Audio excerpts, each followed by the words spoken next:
42, her out front, bull get it 242, 42, 545. Hello, everybody. So we are back as promised with our second and I'm assuming last sales kind of recap, sales update. We did pick up two more horses. We picked up a Munnings colt and a Silver Springs colt. So it's almost all boys this year. Where last year we had, I think, fillies were the strength of the team last year. So I know you were out there. I'm assuming for both of them. Jared, do you? Let's just go ahead and jump right in. Do you want to start with the Munnings since we did technically pick him up first? We picked him up on Monday, I guess, because we didn't get anything on Wednesday or Tuesday. I think we were priced out Tuesday. Yeah, so we picked him up on Monday, and obviously Munnings jumps off the page at you. He's an incredible sire. He's just as solid as the day is long. I mean, he just throws runners left and right. Gets great percentages of horses that actually make it to the races, and then beyond that, horses that actually win. So I mean, he's just a really, really solid race horse or race sire. And we started watching him, and I kept looking at the page, and granted the dam had kind of a soft race record in her own right, but there's a lot of black type in that second and third dam family of Colonel John. Yep. So there's a lot going on that page. And I'm watching this horse walk and watching him go around the ring, and I'm like, Mark, there's no way we're going to get this horse. He's going to be way too expensive, because he really kind of checked all the boxes. He's got the really great walk. He's got he's got a good frame on him. He's good bone. I mean, he just he kind of checked all the boxes, and I thought there's just no possible way that he's going to fall in the price range. Mm-hmm. And Mark's like, well, you're probably right, but we got to be there to just be try. Just to be sure, because Yeah, I really like this horse. I think he's very, very nice, and I think it's just he's a perfect example of a horse that just got lost in the shuffle for some reason. He doesn't look like he's going to be, maybe necessarily that type that's going to go 9-4 in March, because he's a big horse. He's going to have some growing to do probably before he's ready to be running that kind of time. So maybe the pinhookers are off of him a little bit, and just got lost in the shuffle, maybe with some of the end users that were out there shopping. So and we benefited. He's a good sized colt, but he's not too big. He's very fluid. He's very agile. Really, really pleased with everything that we see out of him. And again, you get a Munnings for $45,000, and as a good looking one as he is, and I think he's a little babyish still in terms. He's got a whole lot of baby fat on him. He's not exactly. He probably hasn't been over prepped, where he's just been walked and walked and walked and walked. He's been living life like a horse out in the field, and he's been chowing down on all the good grass he can get a hold of. Is kind of what it looks like, and maybe that kind of knocked people off of him a little bit. Again, especially the pinhookers. Yeah, because he's just he's. Well, because those folks don't have time to knock off that baby fat, and that's the thing. Exactly. We talk about pinhookers. We talk about pinhookers, and for maybe our watchers or our listeners who don't know who that profession is, these are people who are buying these yearlings with the express intent of having this horse prepped and breezing and really ready to go by these 2-year-old sales. And the first one starts in March or something, or March. April. Yeah, they used to start in February, but I think they've moved everything back to March now. So so a horse with baby fat does not fit that program for a lot of people. And so that they got those things. They got to be ready to roll and be ready to really get after it in March, because those are the it's kind of that's one of the big sales that they have. Then you got another one in April, and then in May there's one in May, and then there's another one in June. Yeah. And you want to have them ready for that March and April sale if you possibly can. Yeah. The Gulfstream one is where you get those big ticket 2-year-old breezers. The Gulfstream sale, right? And it's kind of like the different books in the Keeneland sale. As you go along through progress through the books, and the later books, the prices start coming way down.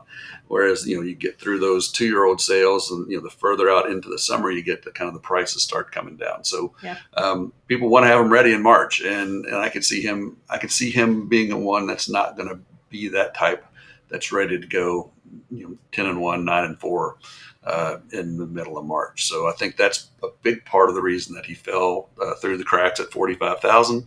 And man, for us, we can take our time with him. We'll put him in our program and just let him come around at his pace, which is, Mhm. it's what we do. It's what we've always done. And it'll be a good opportunity, I think, down the road for somebody to get in on a top class sire like Munnings. I mean, it's should be a I can't wait to see how he develops over. And it's a hard stallion to buy into for a reason. Like, he is successful for a reason. He's got 2 champions. He's got 76 black type winners. At least when this catalog page was written, because I'm looking at his catalog page right now, and when it was written, he had 76 black type winners. He's got 899 starters from like something like 1,229. So like that's a ridiculous amount of horses. That's a very good percentage of horses who have at least made some kind of a start. And I'm pretty sure his win percentage is equally as impressive. 55% of his horses, of his foals, that they win races. Yeah. That's a staggering number. Yeah. And he's actually he's up to 77 black type winners since there you go. the catalog was page. I pulled that off the Stallion Register not that long ago.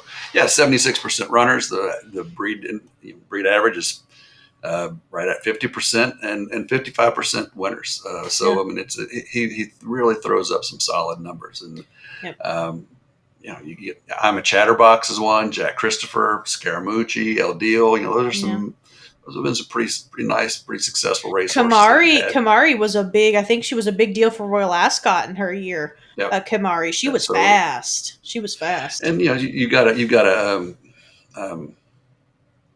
Candy Ride mare, I believe. So I mean, you got all kinds of good his dam stuff. is an unraced Candy Ride. She's out of a Tis Now mare. I mean, we all know Tis Now mares. They don't come around. They don't start racing, get quick in a hurry. Tis Now himself did not exactly get really good in a super big hurry either. So it's like, and again, like that second dam, she produced Comical, who won as a 2-year-old at Saratoga. She won the Schuylerville. She was second in the Grade 1 Chandelier at Santa Anita. She was third in the Grade 1 Debutante at Del Mar. And that's an Into Mischief filly. Into Mischief's, one of those, that's the sire. That is the super sire. You kind of expect to get that. But it's like, the fact is, like, that dam still produced something. And she herself is a sister to Colonel John, like you mentioned earlier, who, multiple Grade 1 winner. He's so cool. I mean, I think it was him that just came back. Winstar just repatriated him, I'm pretty sure. Maybe so, yeah. I think so. I think it was him. I'll have to check to be 100% sure, but I think I just recently saw something about Colonel John. But this horse, he was remarkably talented in his own right. Over $1.7 million in earnings.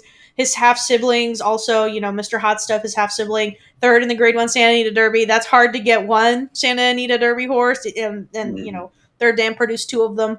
So this is a very heavy black type family. So this is very exciting. This is something we talked about in our preview. Remember, we were like, there's black type seemingly everywhere in this book. Everywhere. So I think he's a great opportunity for folks. I think they're all great opportunities. I mean, I couldn't be happier with what we've gotten. And I honestly, my biggest concern in this crop that we've picked up is we've got a lot of horses that are similar, that we bought at similar prices. People are gonna have a hard time choosing. I know. And not everybody can buy into all of them, and I get that. But flip a coin if you're between one of the 2 colts that are left. Flip a coin and see what you come up with, and or if you'd rather have a filly, man, we'll talk, and we'll address those again. I get here in a little bit too. Well, and also open house. If you don't know, if you feel like I need to come see, I need to be sure, I need to, if you're one of those people like me where you trust what your eyes are telling you.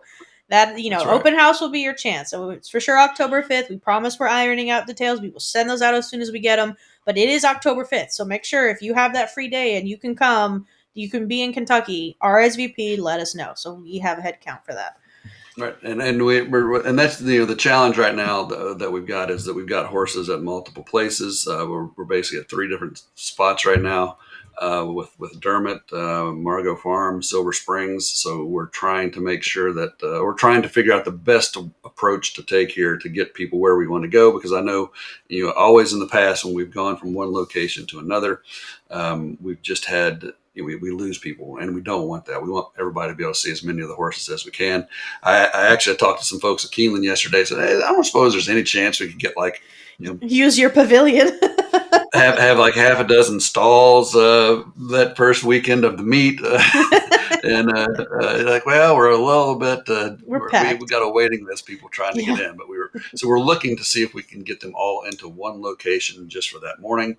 If we can't, I'm looking into some buses so we can just everybody hop on a bus. Yep. And maybe we'll meet somewhere. So we're not all trying to cram onto the farm. So we're working it all out, and we'll get something squared away and hopefully make it as convenient as possible. But hey, enough about that. Let's talk about the Silver State colt. I want to talk about the Silver State colt because I was so excited when you told him. I love Silver State.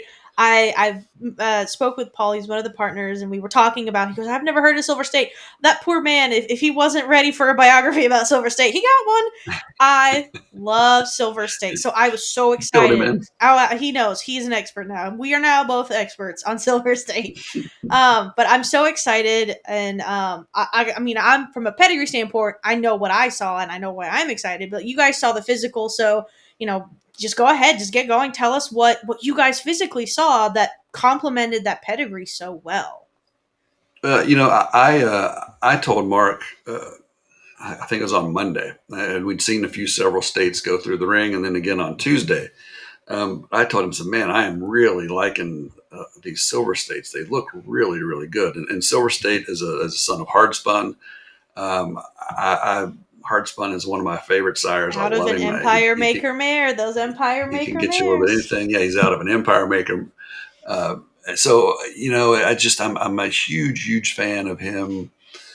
Just his part of the pedigree, I think is great. And then they were all very, very impressive looking. Some of them had issues, obviously they all do, but most of the ones that I saw, I really, really liked. This guy is just. We went up there yesterday hoping to find something in the 20 to 25,000 range to give just a little different price point for some of our partners. I was going to say, I was like, that's the range I had been told. So I was a little surprised when you sent that email out. Yeah. And that's really what we wanted to do. But we were still at a point, I think, in the sale where the horses that were going for that dollar amount, just they had some physical issues that we couldn't live with. They had they had conformation problems, they had vet problems. We weren't finding anything that we liked that was going to be that cost or that price. And this one just jumped out as we were actually looking at a filly that went through a couple hips before her. And, as they go around that ring and we kind of gone inside the ring to look at her, and we just kept kind of getting distracted by this one. I say we, but it was Mark. He kept kind of getting distracted by this, and every time she'd go by, and so he followed the filly up just to the next, where they go back, go up and down in the front ring, and he watched her go a couple times, and he kind of threw his hands up and walked away, and then went back to this colt, and then he just really zeroed in and locked in, and he kept following him. And we went up to the pavilion ring, and he said, "I love this colt. I mean, I really want to have this colt, but he's going to cost way more than $25,000 or $30,000." And I said, "Well, let's go to 50." And that's not really what we plan to do, but he's like,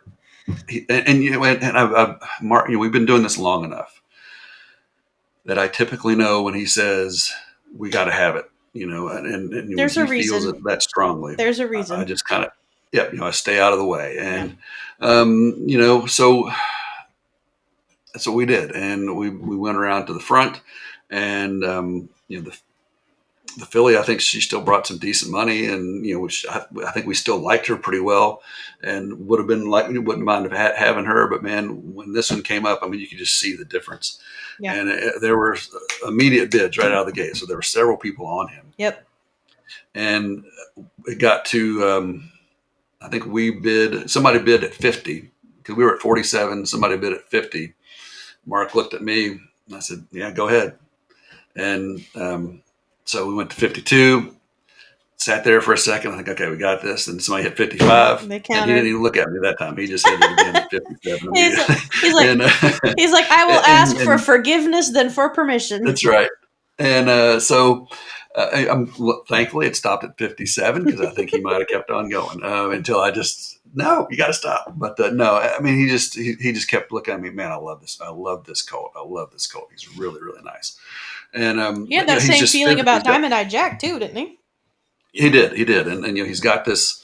He's got just a great walk. I mean, he's a big stride, and he's not quite. I don't think he's quite as big. He's definitely not as bulky as the Munnings. He doesn't have as much baby fat on him. Yeah. I think what he part of the issue is he's Silver State. He's a new sire. There's no record on him yet, so maybe at this point in the book, people weren't willing to take quite as much a chance on a Silver State. And he's also going to be one that's probably going to need to be a little bit longer. Silver State. He was his best running a mile or more, though on the bottom, it's a lot of sprint. It's a lot of speed. Yeah. Spring at Last mares tend to throw something that can move. Well, you got Spring at Last in there. You got Silver Deputy. So you got a lot of speed. You got Spitestown. So there's tons of speed there in that bottom side of the pedigree. And that's another thing that we really always like. We like seeing distance on top. We like seeing speed on the bottom. And we like that combination. So that's part of the pedigree part that we really, really liked, and of course the hard spun. I've already said it. I love hard spun. He's so to get now we got Silver State. Hopefully will be as successful, or at least even remotely as successful as his sire was. So on the bottom, Gree. It's a mare that anybody who's in on 19th Street might recognize her. We beat her a couple times with 19th Street at Churchill Downs, and but she went on to be a stakes placed mare and won over $133,000 or something like that, and she's already a producer of a winner. So feel pretty good about that. And just I know we overspent. I hope we don't price people out too much because I think this is a really, really nice colt. Don't let a few extra bucks scare you away from it. Again, this is one of those horses where, he has a lot of really, really nice family in here too. Like the Gree, like her half siblings, because she's got a half sister, Candace O, which I remember Candace O a little more because she was one of those horses that I really liked going into the Soaring Softly, because I see that's on her record here, and that's where she ran third. And she's a declaration of war, which, I think he's in Japan, I'm pretty sure. Japan, again, massive market. It's a big market. They breed to race. That's all they do. And, so the fact that, she's got those siblings that they raced well. They ran really well in graded company. And you keep going further down, you can see that Japan's been always interested in this pedigree, because you have a bunch of multiple stakes winners in Japan and then producers of stakes winners in Japan. And that's a hard market to be good at, because there are so many good producers there. So, it's a consistency thing. Like, there's consistently quality in this family, and it's not something that you should stake and die on that hill and never leave it. But it is a good. It doesn't hurt. It's a good thing to see. It's a bunch of positive updates, and you always want those. Absolutely. So that's that colt. And actually, my wife went to the sale with us yesterday. It's the first time in all these years that I've been able to get Scarlett out to the sale. I saw Miss Shoemaker posting photos. I've invited her several times, and she's never wanted to go. So for whatever reason, she decided to go. And I'll be honest, she's going to be the good luck charm. She might be. She looked at several horses in the morning. She knows nothing about horses, less looking at them than I do. And she'll tell you that. But she's like, oh, I really like that one. We'll watch it go through the ring, and it'd go, $100,000. And she'd be all excited that, I picked a good one, that sort of thing. But this is one that actually she saw in the back ring making the circles, that she just kind of leaned over to me and said, I kind of like that one over there. Let's keep an eye on that one. So she was super excited that awesome. And I didn't share that with Mark. It was not influenced him in any way. She was pretty excited. The threat of Jared sleeping on the couch did not come into play here. Did not come into play. No, she probably likes it when I sleep on the couch, so I don't snore and keep her awake. Quite honestly. It was good. I'm really excited about both these colts, really excited about the Twirling Candy filly. We've talked about her already.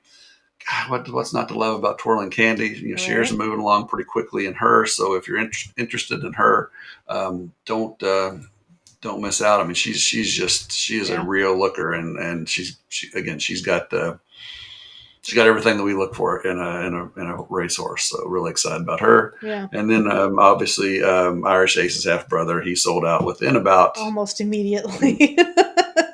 probably less than 3 hours. Yeah. So so unfortunately that's closed out. But we got these other 3 opportunities that we think are fantastic. And, if you're looking for a price point, we've still got Truly in Honor, our Code of Honor filly. We got a little bit left in her. She's not going to last much longer, I don't think. But if you've been looking to get in on something at a little lower price point, I think she's a tremendous option, tremendous value play.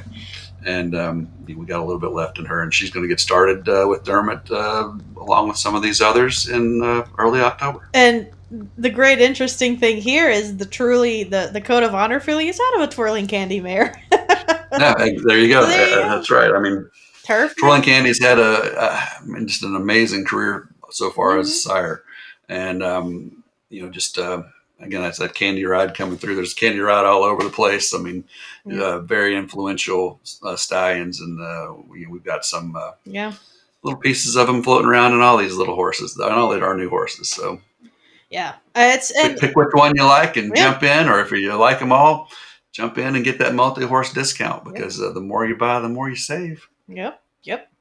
And one of the, again, not to put too heavy of an emphasis on it, but that open house, I feel like for a lot of people ends up moving a lot of shares, because sometimes it is hard. Like, I'm a photographer, so I know that pictures sometimes can be a little deceiving. And I'm not saying that's the case here, but a lot of people are like, I need to see this horse. Sure. I want to see them walk. I want to, be in their presence. I want to see kind of the feeling I get from it. So if you're one of those people, definitely don't hesitate. Reach out to us, RSVP, let us know. We will answer all of your questions. This is what we do this open house for. It's for the folks who need to see it. They need to, see with their own eyes. And likewise, in addition to that, if you can't make the open house, but you could come down another time, let us know. We'd be happy to set up a visit at whichever facility you want to see the horses. Yep. And we will be live streaming. I know that went out in the emails. We will be live streaming as well. It'll be on Facebook for our watchers and listeners who maybe aren't partners yet.